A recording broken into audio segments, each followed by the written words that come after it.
Hello everyone, देखते हैं divine का मैसेज आपके लिए क्या है आज के दिन में। आज का डिवाइन मैसेज हमारे पास जो कार्ड आया है वो है प्यार का, लव का, जिस पर जितना कहा जाए उतना ही कम है। Love is the highest vibration on this entire अर्थ।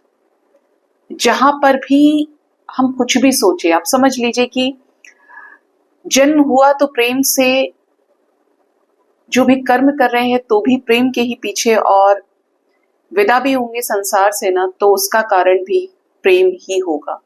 चाहे वो प्रेम परमात्मा से मिलने का हो, या जीवन भर प्रेम की प्राप्ति, या पैदा हुए थे तब भी प्रेम के ही बॉन्डिंग से या प्रेम के कॉम्बिनेशन से हमारा जन्म हुआ।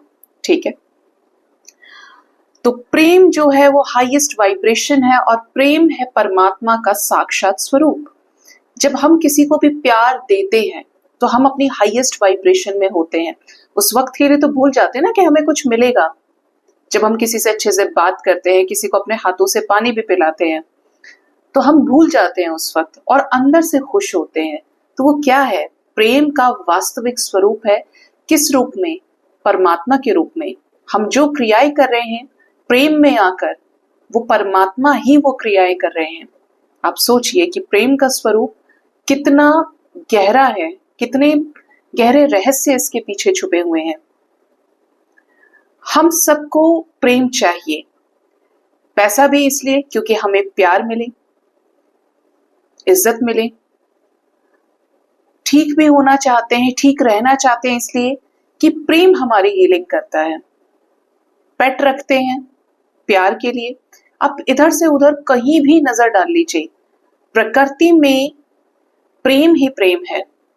अगर आप और थोड़ा सा ऊपर उठ के देखेंगे, प्रकृति में कोई भी चीज जो बढ़ रही है, जिसका इंप्रूवमेंट हो रहा है, ग्रोथ हो रही है, क्या है?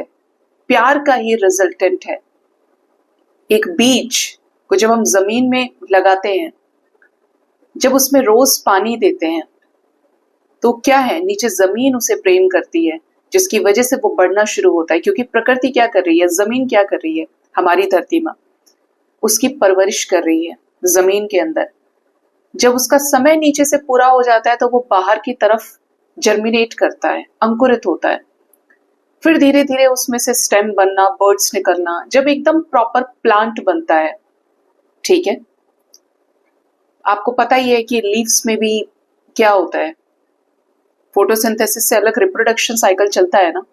तो ये जो रिप्रोडक्शन भी है, जहां पर भी जीव की ग्रोथ है, ये भी क्या है? आप इसको किसी और नाम से भी जान सकते हैं। बिल्कुल प्रेम का सार है, फल दे रहा है अपना।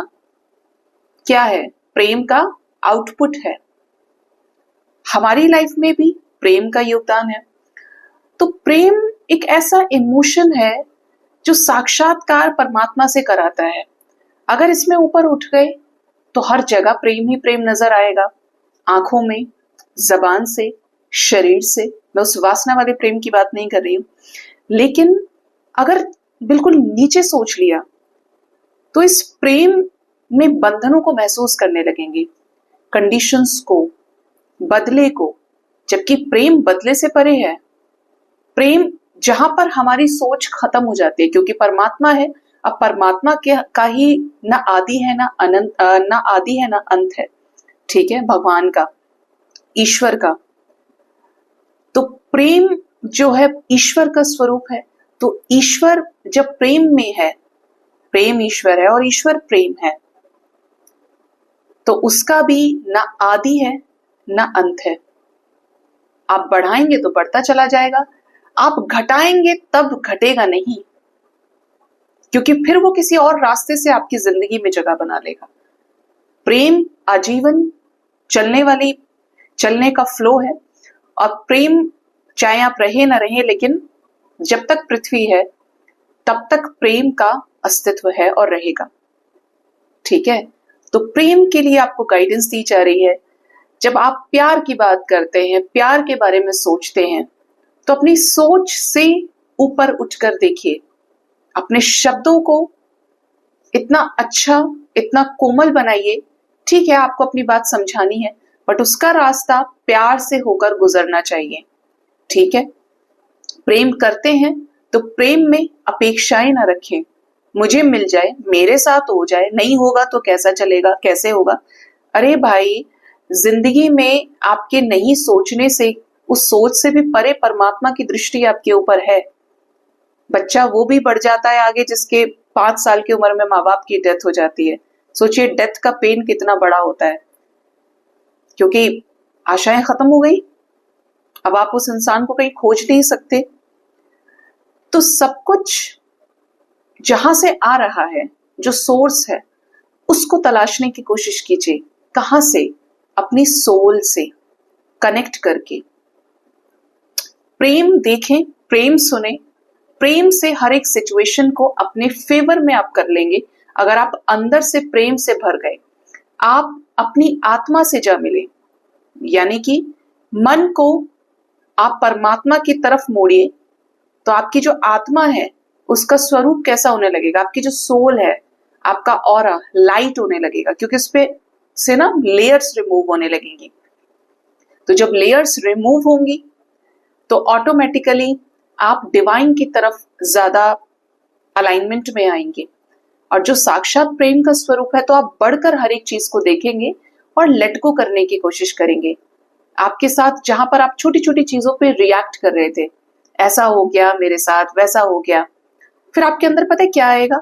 अरे यार, हो गया तो ठीक है, मैंने तो अच्छा किया था, मैं तो सही था या मैं तो सही थी ना, कोई बात नहीं, माफ कर देते हैं, उसके भी तो बच्चे हैं, उसकी भी तो जिंदगी है, खुश रहे अपनी लाइफ में। ये क्या है? ये प्रेम की अनुभूति है जो आप अंदर से फील कर रहे हैं, और वही आप क्या कर रहे हैं? बाहर रेडिएट कर रहे हैं। तो वास्तव में जो आपके अंदर है, प्रेम है तो बाहर प्रेम ही दिखेगा, कुंठाएं हैं, गुस्सा है तो बाहर भी वही दिखेगा, किसी न किसी रूप में बाहर आएगा जरूर। प्रेम में बदला नहीं होता है, प्रेम शाश्वत सत्य है। तो जहां पर प्रेम है वहां पर गिवर एनर्जी होना जरूरी है। आप देते रहेंगे तो ये बढ़ेगा, और जहां पर आपने कंडीशंस लगा ली, वहां पर ये सबसे छोटे रूप में आपको मोह से परेशान कर देगा। क्योंकि जहां जहां अटैचमेंट है, इच्छाएं नहीं पूरी हो रही हैं, आपको बहुत सताएगा, क्योंकि आपने उस मीनिंग को जाना ही नहीं।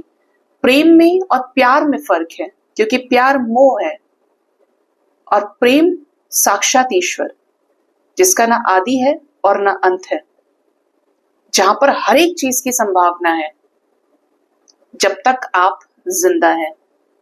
तो बहुत गहरा मीनिंग इसका है, और कोशिश कीजिए, ज्यादा कुछ नहीं, सिर्फ डिवाइन की तरफ जब झुके रहेंगे ना, तो बुरा करने से, बुरा सोचने से और बुरा देखने से, इवन बदले से भी अपना रास्ता अलग बनाते चलेंगे। उस रास्ते पर नहीं जाएंगे जहां पर आप ही की एनर्जी ड्रेन हो रही है, जो आप ही के लॉस का कारण है। आपका ऑरा, आपकी वाइब्रेशन ऑटोमेटिकली हाई हो जाएगी। ठीक है, सो गाइज, ये थी आज की डिवाइन गाइडेंस। होप इस रीडिंग से, होप इस गाइडेंस से आपको जरूर कुछ हेल्प मिली होगी। अपना बहुत ज्यादा ख्याल रखें। Thank you so much. Bye bye, take care.